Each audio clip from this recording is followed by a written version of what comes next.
আসসালামু আলাইকুম রহমতুল্লাহি ওবারাকাতু। এই যে একটি আমরা গরুর বাছুর দেখাচ্ছি, সেটি হচ্ছে আসলে খামারে যখন ফোন দেয় তখন দৌড়াই আমি খামারের বাড়িতে গিয়ে দেখি এমন অবস্থা ভাবে রেখে আসছে, মানে মনে হয় যেন সেই একদম মৃত্যু শয্যা সজ্জিত অবস্থায় আছে। তখন আমি তাড়াতাড়ি করে ওই তার উপরের যে চাদরটি ছিল চাদরটি সরানোর পরে গরু দেখি যে একদম খুবই বেহাল অবস্থা, একদম মমস্য অবস্থায় গরু। তখন আমি গরুটিকে সম্পূর্ণভাবে তার টেম্পারেচার বিভিন্নভাবে তাকে আমি দেখার চেষ্টা করি। দেখার চেষ্টা করার পরে এই যে দেখছেন পাওটা খুব কষ্ট হচ্ছে, তো সে এই যে হচ্ছে পাওটা খুব খুবই সমস্যা। তার গায়ের মধ্যে লাম্প স্কিন ডিজিজ নামে একটি ভাইরাস জনিত সমস্যা এবং পর্যাপ্ত পরিমাণে তার শরীরে অনেকটাই জ্বরের টেম্পারেচার অনেক হাই টেম্পারেচার। তো আসলে আমি তখন গরুটিকে একটু বসানোর চেষ্টা করি এবং তখন গরুটিকে বসাই। বসানোর পরে হঠাৎ করে গরুটিকে আমি ইনশাআল্লাহ ট্রিটমেন্ট দেওয়ার পরে তখন গরু নিজেই উঠে দাঁড়ায়। তখন সে দেখুন আলহামদুলিল্লাহ, আপনাদের আমি মনে করব আমি সকল আমার ফ্রেন্ডস ফলোয়ারদের দোয়ায় এবং আমার সকল যারা বন্ধু আছেন এবং যারা খামারি আছেন আপনাদের সকলের দোয়ায় আমি ইনশাআল্লাহ এই গরুটিকে সম্পূর্ণভাবে সুন্দরভাবে একটি ট্রিটমেন্ট দেওয়ার চেষ্টা করি এবং দেওয়ার পরে সেই গরুটি নিজেই উঠে একদম নিজের হাউজে গিয়ে সে খাওয়া খাচ্ছে। আসলে সত্যি সবাই আমার এই যে কে কোত্থেকে দেখছেন আমার এই চ্যানেলটি অবশ্যই সাবস্ক্রাইব করবেন এবং লাইক, কমেন্ট, শেয়ার করবেন। অন্যকে দেখার সুযোগ করে দিবেন। আর আসলে এখন এই ভাইরাসটি একদম প্রত্যেকটা ঘরে, ঘরেই এই ভাইরাসটি দেখা দিচ্ছে। আপনারা এটা থেকে খুবই রক্ষা পাওয়ার জন্য আগেভাগে আপনারা সবাই এটাকে ভ্যাকসিন দিয়ে দিবেন। এখন লাম্পি স্কিন ডিজিজের ভ্যাকসিন পাওয়া যাচ্ছে। আপনারা লাম্পি স্কিন ডিজিজের অবশ্যই এই ভ্যাকসিন দিয়ে দিবেন। তাহলে এটা থেকে আমরা ইনশাআল্লাহ কিছুটা হলেও আমরা একটু রক্ষা পাবো। আর এই যে বাছুরটি দেখছেন আসলেই একদম এতক্ষণ ছিল সে একদম মৃত্যু শয্যায় সজ্জিত অবস্থায়। একদম তারা বলতেছে ভাই আমার অবস্থা খুবই খারাপ খামারির। সে আমাকে ফোন দিয়ে নেওয়ার পর আমি দেখি আসলেই গরুটি একদমই মানে মাথা ফেলে দিয়ে শোয়া অবস্থায় আছে। তখন আমি দ্রুত গরুটিকে সম্পূর্ণভাবে ট্রিটমেন্ট দেওয়ার চেষ্টা করি এবং আপনাদের দোয়ায় ইনশাআল্লাহ আমি সুন্দরভাবে ট্রিটমেন্ট দেওয়ার পরে গরুটি খাওয়া খাচ্ছে। তো অবশ্যই সবাই আমার এই চ্যানেলটি কে কোত্থেকে দেখছেন অবশ্যই লাইক, কমেন্ট, শেয়ার করতে বলবেন না এবং সাবস্ক্রাইব করবেন এবং আমার পাশে থাকবেন। তো আসলে আপনাদের দোয়া এই যে আরেকটি খামারে চলে আসলাম, এই খামারটি একই সেম অবস্থা। এটারও ঘাড়ের মাঝখানে এই যে ঘাড়ের মধ্যেই দেখা যাচ্ছে এই যে লাম্পি স্কিন ডিজিজ, এই যে রশির পাশেই একদম গোটা ধরে আছে। তো আসলে আমরা যারা এভাবে গরু লালন পালন করতেছেন অবশ্যই একটু কেয়ারফুল।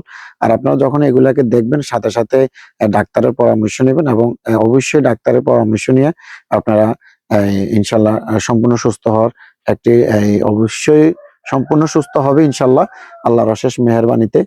আর আপনারা অবশ্যই গরুকে এই মাথায় পানি দিবেন এবং প্রাথমিক অবস্থা আপনারা একটা কাজ করবেন। এই যে আরেকটি আপনাদেরকে এটি কিন্তু এখন মানে সচরাচরে আমাদের বিভিন্ন প্রান্তিক খামারিদের বিভিন্ন খামারের বিভিন্ন এলাকা বিভিন্ন পাড়ায় মহল্লায় এই জিনিসগুলো এখন দেখা যাচ্ছে।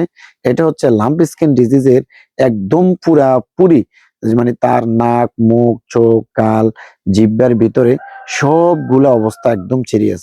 দেখুন তার একটি শরীরের অঙ্গ প্রত্যঙ্গ নেই, তার এই শরীরে যেই তার একদম লাম্প স্কিন ডিজিজ নাই। সে হাঁটতে খুব কষ্ট হচ্ছে এতটাই তার লাম্প স্কিন দেখছেন সে পড়ে যাচ্ছে। দেখুন কেমন অবস্থা তার। কিন্তু আপনাদের অশেষ দোয়ায় এবং আমি বলবো আপনারা আসলে সবসময় আমার জন্য দোয়া করেন এবং এই প্রাণীগুলোর আমাদের দোয়া করে আমি জানি। অবশ্যই তারা বগদাত কথা বলতে পারে না, তারা অবলা প্রাণী।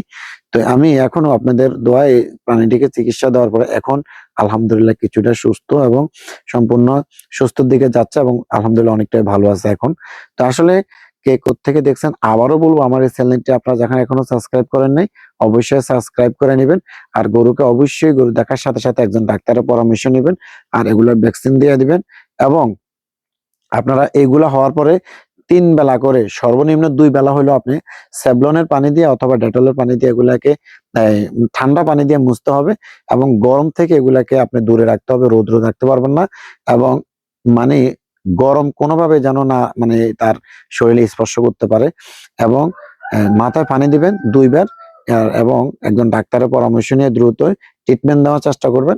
তখন সেই ইনজেকশন এবং খাওয়ার ওষুধ দিলে ইনশাল্লাহ সম্পূর্ণ সুস্থতা দিকে ইনশাল্লাহ ধীরে ধীরে চলে যাবে।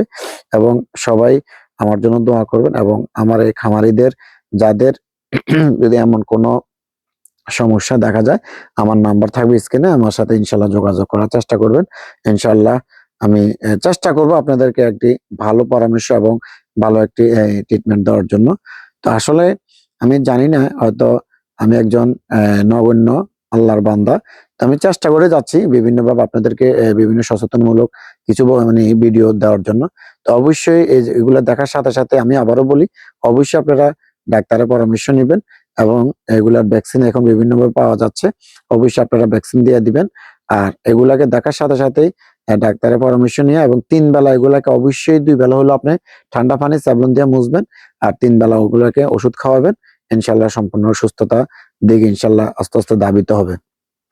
আর এই সমস্ত গরুকে আমি খাইতে চাইবো না, এবং মানে খাওয়া দাওয়া করবে না। গরু খুবই দুর্বল হয়ে পড়বে, গরু মানে শরীর কাঁপাকাঁপি করবে। আপনারা অস্থির হওয়ার কিছু নেই, একটু ধৈর্য ধরুন, একটু ধৈর্য সহকারে একটু আপনারা অবশ্যই ধৈর্য ধরতে হবে।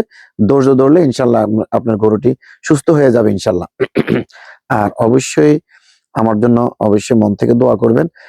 আমি যেন এই অবলা প্রাণীগুলার একজন সেবক হিসাবে এবং একজন প্রান্তিক খামারির এবং পাশে যেন দাঁড়াইতে পারি। সবাই আমার জন্য অবশ্যই দোয়া করবেন, এবং সবাই ভালো থাকবেন, সুস্থ থাকবেন। এবং আমার এই চ্যানেলটি আবার এখনো যারা সাবস্ক্রাইব করেন নাই, অবশ্যই সাবস্ক্রাইব করে নেবেন। সবাইকে আমি ধন্যবাদ জানিয়ে আজকের প্রতিবেদন এখানেই শেষ করলাম। সবাই সুস্থ থাকবেন, ভালো